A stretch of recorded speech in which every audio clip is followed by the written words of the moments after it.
ठीक है, चलिए सीधा इस विश्लेषण में गोता लगाते हैं।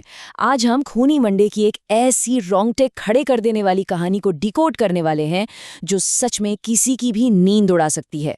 मतलब ये सिर्फ कोई आम डरावनी कहानी नहीं है, ये एक ऐसा खौफनाक अनुभव है जो ये सोचने पर मजबूर कर देता है कि आखिर रात के अंधेरे में सुनसान सड़कों पर सच में क्या छिपा होता है।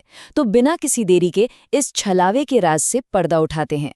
तो इस पूरे खौफनाक सिलसिले की शुरुआत होती है रात के ठीक 2 बजे। एक बार उस मंजर की कल्पना कीजिए, बैंगलोर की एकदम सुनसान और घनी अंधेरी सड़क, एक बढ़िया पार्टी के बाद घर लौटने का सफर जो अचानक से एक भयानक मोड़ ले लेता है। कार के अंदर का तनाव इतना बढ़ चुका था कि वो बाहर के अंधेरे से भी ज्यादा भारी लगने लगा था। और देखिए, ये बात कितने बढ़िया तरीके से दिखाती है कि डर की असली शुरुआत अक्सर हमारे अपने इंसानी जज्बात से ही होती है। एक तरफ देखें तो प्रिया और सुमित्रा की बचपन की गहरी दोस्ती है, बरसों का साथ है, और दूसरी तरफ अंधा कर देने वाला गुस्सा। पार्टी में खुले एक राज की वजह से सुमित्रा इस कदर भड़कती है कि वो अपनी ही बेस्ट फ्रेंड को बीच सड़क पर उस घने अंधेरे में बिल्कुल अकेला छोड़कर चली जाती है। चंद सेकंड का वो गुस्सा और एक इंसान पूरी तरह से निहत्था और अकेला। अगर हम प्रिया के उस सफर को स्टेप बाय स्टेप समझें तो रात 2 बजे उसे सड़क पर अकेला छोड़ दिया गया।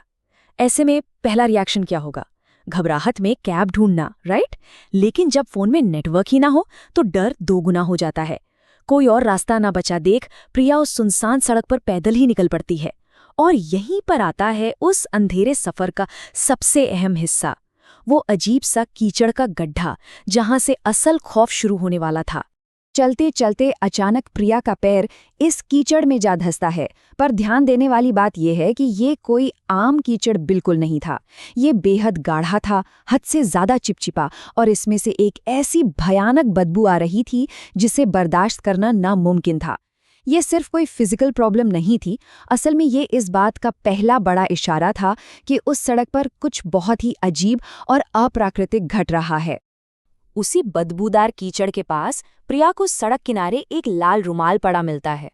वो बस उस रुमाल को उठाती है, अपने पैरों में लगा वो चिपचिपा कीचड़ साफ करती है और बिना ज्यादा सोचे समझे उसे वहीं जमीन पर फेंक कर आगे बढ़ जाती है। देखने में अब ये एकदम नॉर्मल सी बात लगती है ना? पर उसे इस बात का जरा भी अंदाजा नहीं था कि ये साधारण सा दिखने वाला लाल रुमाल आगे चलकर कितनी खौफनाक पहेली बनने वाला है। अब आती है सबसे डरावनी बात। डर और प्यास से बेहाल प्रिया जब पानी पीने के लिए अपने पर्स में हाथ डालती है तो जो सच सामने आता है वो सच में हिला देने वाला है। अगर वो रुमाल जमीन पर फेंक दिया गया था तो वो वापस पर्स में कैसे आ गया? एग्जैक्टली यही वो पल है जहां कहानी एक सुनसान सड़क के आम डर से शिफ्ट होकर एक ऐसी अलौकिक शक्ति के चंगुल में चली जाती है जिसे हमारा दिमाग आसानी से स्वीकार ही नहीं कर सकता। वैसे आगे बढ़ने से पहले इस चर्चा में एक बहुत ही दिलचस्प फैक्ट पर नजर डालते हैं। 39 लाख। कहानी के इस रोंगटे खड़े कर देने वाले मोड़ पर हम थोड़ा से ब्रेक लेते हैं। ये नंबर असल में खूनी मंडी यूट्यूब चैनल के फॉलोअर्स की संख्या है। एक पल के लिए इस हॉरर से बाहर आकर सोचें तो ये बताता है कि ऐसी मिस्ट्रीज और अलौकिक कहानियों को पसंद करने वाले दर्शकों की तादाद कितनी विशाल है। और अगर इन आंकड़ों को थोड़ा और ध्यान से देखें तो एक बड़ा अजीब सा अंतर दिखता है। यूट्यूब पर 39 लाख का इतना बड़ा परिवार और वहीं इंस्टाग्राम पर सिर्फ 58,000 फॉलोअर्स। क्रिएटर ने खुद यहाँ एक छोटी सी अपील की है कि लोग उनके इंस्टाग्राम से भी जुड़ें। खैर, ये तो था एक छोटा सा पॉज। लेकिन अब चलिए सीधा वापस चलते हैं प्रिया के उसी डरावने सफर में जो अब अपने सबसे खतरनाक मोड़ पर पहुंच चुका है। तो आखिर ये सब हो क्या रहा था? इसे समझने के लिए हमें छलावा के कॉन्सेप्ट को समझना होगा। लोक कथाओं के हिसाब से छलावा एक ऐसी मायावी शक्ति या एंटिटी होती है जो अपने शिकार का दिमाग और दिशा दोनों भटका देती है। ये लोगों को एक ही जगह पर गोल गोल घुमाती है, एक ऐसे लूप में फंसा देती है जहां से निकलना नामुमकिन सा लगता है। और यही छलावा प्रिया के उस अंतहीन बुरे सपने की असली वजह था। सोचिए, ये कितना डरावना रहा होगा। डर के मारे भागते हुए प्रिया का पैर अचानक से फिर एक गड्ढे में जा गिरता है और ये एहसास किसी मौत से कम नहीं था। वही गाढ़ा चिपचिपा कीचड़, वही भयानक बदबू। वो भागकर कहीं नहीं गई थी, उसी छलावे के लूप में फंसकर वो ठीक उसी जगह वापस आ गई थी जहां से उसने चलना शुरू किया था। वो उस सड़क पर पूरी तरह से कैद हो चुकी थी। उस मायावी शक्ति का खौफ जिस तरह धीरे धीरे बढ़ता है वो किसी की भी रूह कंपा दे। सबसे पहले दूर एक पेड़ के पीछे से एक काले हुडी वाला आदमी दिखता है। फिर पीछे से आने वाली डरावनी कदमों की आवाजें और फोन के नेटवर्क का पूरी तरह से गायब हो जाना। और अंत में वही काले हुडी वाला आदमी ठीक उसके सामने खड़ा था, उसी लाल रुमाल के साथ।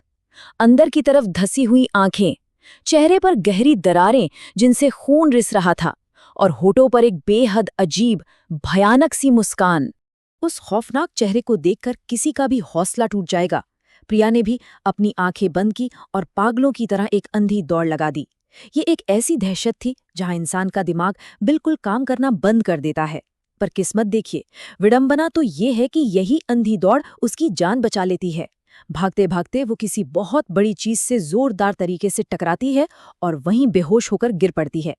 और इसी टक्कर के साथ वो छलावे का खौफनाक लूप वहीं टूट जाता है। जब प्रिया की आंख खुलती है तो वो खुद को सुरक्षित सुमित्रा की कार में पाती है। पर इस हादसे का असर देखिए, यहाँ दो बिल्कुल अलग भावनाएं हैं। एक तरफ सुमित्रा है जो अपराधबोध और चिंता के मारे वापस लौट आई थी, और दूसरी तरफ प्रिया जो अब जिंदगी भर के लिए एक गहरे सदमे का शिकार हो चुकी थी।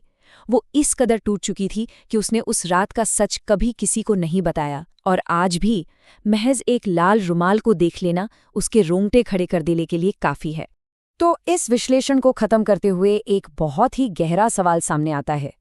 क्या छलावे जैसे ये अलौकिक लूप सिर्फ अकेलेपन और दहशत से पैदा हुए हमारे दिमाग के वहम हैं, या फिर सच में इन सुनसान अंधेरी सड़कों पर ऐसी कोई काली ताकतें घात लगाए बैठी होती हैं जो कमजोर और अकेले लोगों का शिकार करती हैं? ये एक ऐसा सवाल है जो सच, डर और लोक कथाओं के बीच की लकीर को बिल्कुल धुंधला कर देता है। एक बार सोचकर देखिए, आखिर सच क्या है?